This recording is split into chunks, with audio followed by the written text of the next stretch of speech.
First question on my mind is, do you think we've got, for the STEAM conversation we want to have, do we have an inclusive, participation yet? Currently, what do you think about it? Is it inclusive enough? I don't think so. And just as Rosalind has said, most of the time you're seen as blockheaded when you choose, let's say, the art courses, right? If you go choose anything that has to do with painting, because you didn't pass through the sciences, you are given that subject. But you see, the critical thing about art in the STEAM, the A in the STEAM, is that art is a thing that brings everything beautifully together. If you have a wonderful idea and you're not able to present it well, it won't go anywhere. It cannot be marketable. How do you even come about that idea? There needs to be some creative process that you go through. What I most of the time will say is that, in learning, you can learn to be whatever you want to do, but always add a bit of art, as in the drawing, because it gets you to think in color. Now, when you think in color, it means you think differently. You're thinking outside the box. You should also add a bit of music, because it gives your life some sort of harmony. You know what I mean? A lot of people are struggling nowadays, and they do not have even the right tools to even accept or understand what is going on. Music gives you that kind of harmony that even when things are bad, you will find something good out of it. So art is also very important, and I can't stress it, and I'm not saying the engineering courses, the science courses are not good, but you need a bit of creativity to make sense out of it. Thank you so much. Moving on to our next question. For you in the corporate fields in different industries, how important has STEAM been to where your workplaces? How critical has the diverse, fabrics, science, technology, education, engineering, arts, and math? How we just want to hear practical, examples of how it's been very, very key in your workplaces. Most of the time, you would not know that STEAM itself is something that we practice on a daily basis. Now, when you come to the banking industry where I am, there is the need for us to develop products for customers. Who is a customer? How old is a customer? Is it a female? Is it a male? What is the demographic of that customer? So that is a science of understanding who the customer actually is. Then when you've found the science of that, you now then need to look at the engineering bit. How can I engineer, a product for this customer? Then I need to look at the financial aspect. What is the mathematics of it? How much is this going to cost, and is it going to give me ROI? Who knows what ROI is?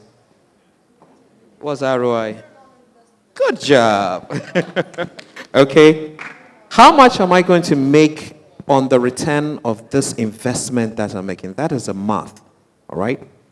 Then at the end of the day, I need to make it appealing for people to see and like, and that is the art. So in corporate world, whether you like it or not, STEAM is critical. And if you come to my innovation hub, for some of the seats, you find a swing.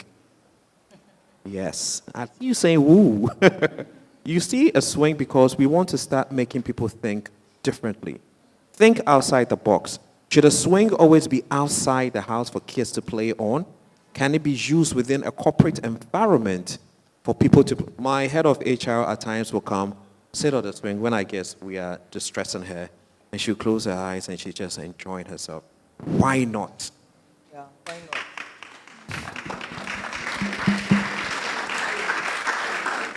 All right? And that is STEAM in action. But we should try hard not to learn in isolation. A scientist should not just learn by himself or herself.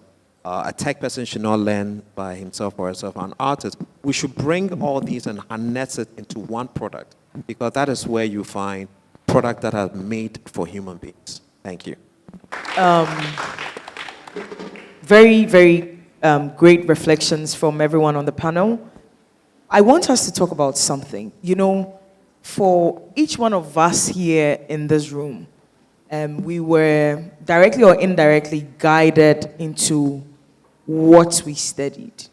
And so we want to talk about mentorship, how that plays a huge factor in driving the STEAM agenda. For example, when I finished junior high, I had to go into senior high school. My parents wanted me to read my parents' factor, a science program. And I eventually, it was a very tough call, but I ended up reading visual arts because that's what I wanted to do. And looking back, everything I did, it's just been amazing because I had a natural flow through it. I did visual arts, went on to read communications. I'm working in a communications profession. And so storytelling is a huge part of what I do. And I look back and I'm like, I have no regrets reading what I read. So the conversation on mentorship, how do we get all of us, because we are all going to grow one day. We're going to have nephews, nieces. We're going to now be like, no, read this, read that. How do we position ourselves as mentors, future mentors, in creating a healthy space for STEAM education in our small corners? We are all here. What are some advice you want us all to run with? So I'll start with you. Thank you very much. I think that's also a very important and crucial mentorship, and not just mentorship, but coaching. Someone to actually hold your hand through the process. I heard a couple of the people that came here, the young talents that came here, saying that they want to be famous, right? They want to be famous like my dear prof, who is now famous. It tells you something that children actually are attracted by what they see. And that kind of actually improves their self. So in terms of mentorship is not only when there's a human being standing by you and teaching you what to do, but if they should see prof on TV, they feel like they can aspire to be her.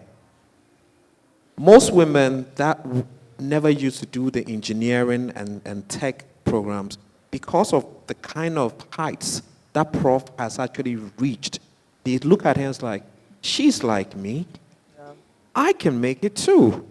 So because most of them do not even have, the ceiling is that, well, you can't go past this. But guess what? Prof has broken the glass. So now I can also be like that. You understand? So it's also important that mentorship is not only me being there for you, but you seeing me doing great things. Okay? So now, a lot of people will say, I want to be famous too. How do you get to be famous? Oh, you can be famous by A, B, and C. Yeah. Because they visualize it, it's easy for them to now have a pathway. But if that has not been visualized, it's difficult. You who are going to be my mentor, what have you done? So it's also important that all of us, by grace, if we're able to get to somewhere in society, we go back to our schools, right? And show them. I was in Akosombo last year. It was 25 years since I left Akosombo. Yeah, I know, I don't look that old. It was 25 years since I left Akosombo, but I went back to also, communicate with them, to also encourage them. Most of them will say, well, I'm confused. I don't know what to do. It's okay to be confused, but just increase the kind of things you do. Do not keep your imagination on just the science and the maths. If you're confused, try sports, try art, try different things until you are able to. We are all confused. Yeah. The kind of things I learned in Akosombo is not what I'm using today. Because just as you're saying that you had an art background, we all had that. I had an art background in me. But because my father said, you have to learn science, you have to learn geography, we all had to do it. But at the end of the day, we moved from there. So mentorship is important, but I think children also are mentored by what they see. Yeah. So those of us that are doing great work, let us continue doing it, and then let us show it off. Thank you. I'm not sure how we are positioned to answer that, but the role of educators and policymakers in driving STEAM. Would you attempt it? Hello, can you hear me? Great. So in everything that we do, we can all, for example, I am an advocate for persons with disability. That's me in my little corner. To be able to amplify that, there definitely needs to be policy to back it, so there's a general enjoyment of what that is. Because if we do not bring in the lawmakers, trust me, then we are still leaving a majority of the people out of it. In Kenya, I understand that every school needs to have about 5% of persons with disability there. That means that they've already created the roadmap, or they've already created a possibility. They've created a place of belonging for persons with disability to also enjoy that. If we do not make it part of policy and bring government into this, we still will be here talking about the need for persons with disability, for STEAM, for so many things, and it will just exist in Accra. And as I keep saying, Accra is not Ghana, which means Accra is not Ghana.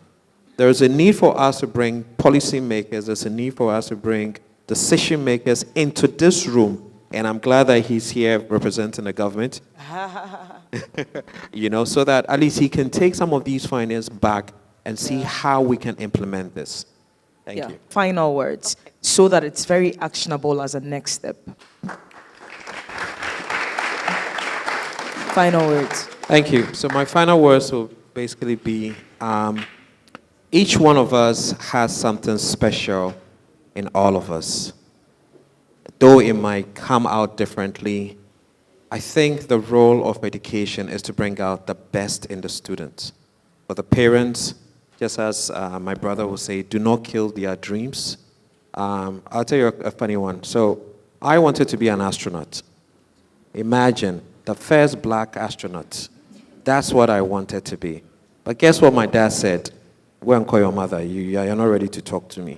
Do you understand? So there, he probably may have killed my dream, all right. But imagine if he probably had said, and trust me, my dad is a wonderful person. You should meet him. Imagine if he had said, oh, that's great. Probably how about we start with being a pilot, right? Or being something, because basically I wanted to fly. I'm called George. I used to watch the Jetsons, and there was a guy called George in the Jetsons that was an astronaut. So for me, that was where the dream was. You understand? So let's, us as parents, also be supportive in helping our children. Wherever they are, let's try and guide them. And as schools, let's also be accepting and stop this wholesale type of teaching. And I think we were talking about it with Madame earlier on, where we insist that everybody should be able to go according to the pace. Some people just want to listen. They can't read. So are the schools being able to give us that solution so that everyone is taken along? And for community as a whole, I think we also should be accepting of persons that are differently abled. We should not cast them aside. We should also create an environment of belonging so that all of us can benefit from what the Richard Bransons, the Stephen Hawking, and most of these people that are differently abled. Thank you very much. Thank you so much. Lynn?